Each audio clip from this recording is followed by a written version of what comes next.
ซื้อตุ๊กตาดีใดผู้ชายอย่างสิลินตุ๊กตาจะหน่อยแม่เห็นแม่ก็ให้อีกนะเราว่าเห็นดอกเด็กปังงามนี่จะหน่อยแม่ก็ให้อีกเลยลินอย่างลินคือผู้หญิงผู้ชายอย่างสิลินผู้หญิงก็ฝั่งกันคือกันจะหน่อยแม่เห็นแม่ก็ให้อีกอุ้ยเราว่าเห็นดอกเขากระเสื่องไว้แล้วแต่ใช่ไหมโอ้ยสวยปานนี้แล้วคืออย่างพากันยังอยู่นี่อยู่บัดนี้นาปานใดสิพากันไปห้องหามห้องเฮียนฮะจักโมงพวกเจ้าสิไปเนี่ยนะมันจักโมงแล้วนี่นะพวกจะไปห้องห้องหามห้องเฮียนนี่นะจักหน่อยเขาก็ไปแล้วแม่ก็ไปแล้วมาหอบตุ๊กตาใช่ปะนี่ไปซื้อมาตอนไหนคือบ่เห็นเจ้าฝากไว้เบิ่งจะเป็นเล่นของเขาเด้อนี่เด้อบอกไปแล้วบอกนี่ออกไปได้ดีแล้วมันไปเรียนน่ะถ้าอย่างเราวันนี้ก็ไปกันทำไมล่ะโดยมีลูกสาวคนหนึ่งลูกชายคนหนึ่งภูมิใจพอมันกระต่ายตั้งแต่โดนละฝากความหวังไว้กับลูกชายเรียนจบมาพอมันอยากให้ไปเป็นทหารอยากเห็นลูกชายนุ่งสุดทหารแพทย์สงสัยจะได้ผัวก่อนเฮียนแพทย์สบุอันนี้ก็จะไปขายเครื่องก่อนมันมีโรงเรียนมาเปิดอยู่แถวนี้เดี๋ยวจะไปขายเครื่องอยู่โรงเรียนเบิ่งกันเด้อตักนี้ยังได้ไปขายบ่มื้อนี่นะจูไม่ไหวไหมจูโอ้ยอาจารย์ไรโอ้ยจูโอ้แต่ละอาจารย์จำมันได้หรอบ่จูหนิวโอ้ยห้องกูน่ะห้องแท้ห้องฝากเบิ่งกระปุกกูฆ่าแล้วพอดีสมหน้ามึงแน่มึงเตี้ยโดดทำน้ำมักจับกับบ่ทันเมื่อยขอเราเด้อขอเราห้องกับห้องในห้องวามกับหูยุงเฮียนกับเพลงนะ8 เม็ดนะโอ้ยซ้ำ8 เม็ดแต่10 เม็ดกูก็เคยพามึงโดดมาแล้ว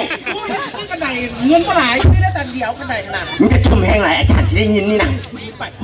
บ้าแล้วกับเบ้ามึงห้องกูมานี่ห้องเฮียนออกให้ห้องแตกห้องในห้องว่ากับพามึงโดดโรงเรียนสันละวะมึงจะพากูโดดได้ป่ะกูเมื่อยกูจะเป็นหอบตายแล้วตอนนี้โอ้ยโดดโลดมือนี้จังไหนกับมือวันศุกร์แล้วเขาบ่ต้องไปโรงเรียนมือนี้กูจะพามึงไปเล่นแม่กูหาก็ฝากเงินมาแต่อเมริกา 5,000 เหรียญมือนี้นะเลิศมาไฟใส่เท้าโอ้ยนี่กูจะพามึงไปห้างสามแยกปากประสักนี่กูบ่าวหลายเท้ามาลำโอนโตนเอเต้แม่นเด็กกระโทกกล้ามแบบใหญ่สิแพกพอดีเลยเอาไปเลยกูจะพาไปเลี้ยงเบิร์ด3-4,000 เหรียญกูกับบ่ว่าอย่างดอกแม่อาทิตย์หน้าแม่กูฝากไม่มาเฮ้าว่าเลิกกันได้เขาจะไปแท้นะส่วนอีไซไปนำด้วยเพราะว่ามันเปลี่ยนสื่อแล้วเอียดดีที่กันไปจะเจอมันนั่งอยู่ทั้งหลังเขาหันตัวอีกไล่หันตัวโอ๊ยสู่เสงเด็ดวันนี้คือว่าแจ้งเนาะมึงไหมแต่ยังว่านี่แหละบายเงียบลงมาดูมึงเอิญอีเท่ามึงมาพอดีเลยวันนี้มึงก็วางตัวเมื่อกี้นะวางอะไรเนี่ยหาคนเลิกเฮียนเพราะตัวอย่างคือผู้ไปโรงเรียนอาจารย์ถามหาโอ๊ยสิไปเป็นอย่างก่อนไอ้ที่โรงเรียนอยู่ห้องนี่3 ปีจนชื่อแล้วมื้อนี้อาจารย์เราสิสอนอย่างเรียนเองก็ได้เมนอาจารย์มามื้อนี้นะเราต้องไปก็ได้เฮียนวิสาขาเลาะคุณวาเดเมนทางที่ดีนะมื้อนี้หันเขาจะไปกินเบียร์จะไปน้ำเขาวอไปกินยูใส่โอ้ยเด้53เลขปากประซักฝรั่งหลายได้หลายบาทกันจังหวัดเดเมนมักแบบเด็กก็เลือกเอารถเท่าอยู่แถวนั้นง่ายว่ะ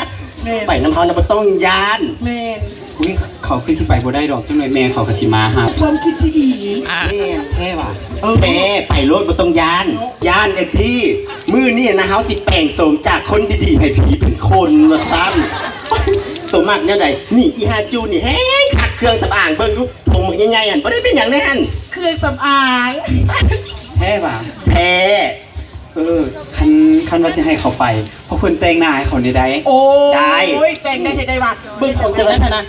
จูเครื่องนุ่งพร้อมมึงเบิ่งดูสุดแนวนี้ที่ไหนมันสิไปขึ้นห้านเหล้าห้านเบียร์ได้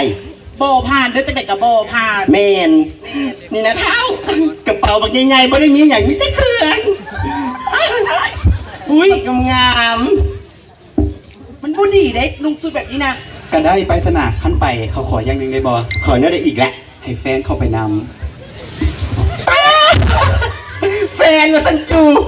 ขี่ไล่ๆเฮ้อๆแล้วว่ามีแฟน ก็ว่า มาเท่าพวกงามๆหรือว่ามีแฟนพี่จู ก็ว่าเอาลิ้นมัน แม่นกูละเรืออกเรือใจกะยาให้มันไปรถมอมมันมาเมาเขากับเอาแฟนมันไปเนาะ ำคือว่าอย่าง บ่เฮาว่าหันไปกับไผ ฉันแต่งหน้าให้กูก็ได้เบอร์หนึ่งเด้อเอางามๆเบ๋จะยืนทาขอยหันได้เบอร์หนึ่งเด้อไปสิแต่งหน้าโอ้ยเอาไว้มาไว้เท่า แต่งงานเด้อ โอ้ยอุ้ยทานเลยเดียวก็งามละ เอา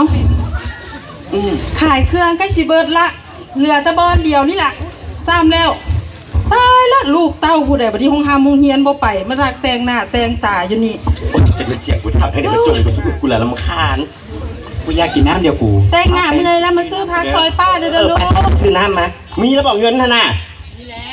มีแล้วซื้อเลี้ยงกูแน่กูสิเลี้ยงแกเอามาเลย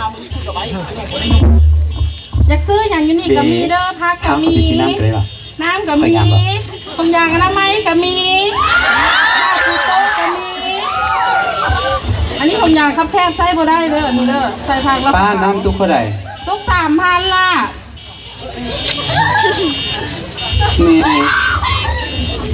เมย์เจ้ากลับไปก่อน ไม่หยังบัดนี้ เจ้ากลับไปก่อน ฮะให้มึงไปห้องหามงเฮียนไปอย่างมึงคือไม้จังสิอันนี้ฮะมันจะมองจะงามไปอย่างมึงก็บ่โยงเฮียนแม่นไผแตกหน้าแตกตาให้มึงเดี๋ยวนี้ฮะ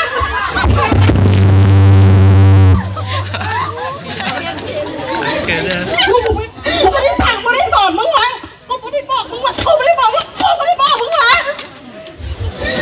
เรียกมึงก็แตกหน้าเดี๋ยวนี้แม่นไผให้มึงเดี๋ยวนี้ฮะ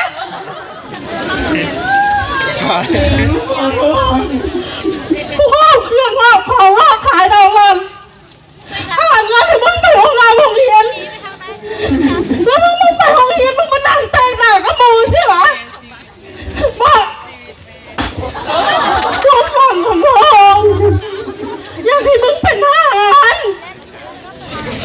มึงเป็นลูกชายคนเดียวมึงก็อยากให้คนพอได้ยังมึงก็เห็นแบบนี้มาแบบนี้มันบอกมึงอยากเห็นแบบนี้มันบอกมึงจะไปโยกกับใครมึงไปมึงเห็นแบบนี้ของกู ก็ได้ในเมื่อแม่บ่อยากให้ลูกอยู่เขาไปก็ได้ แม่คิดว่าเขาเกิดมามันเป็นภาระของแม่นะเขาบ่อยู่นะแม่ก็ได้เขาบ่เฮียน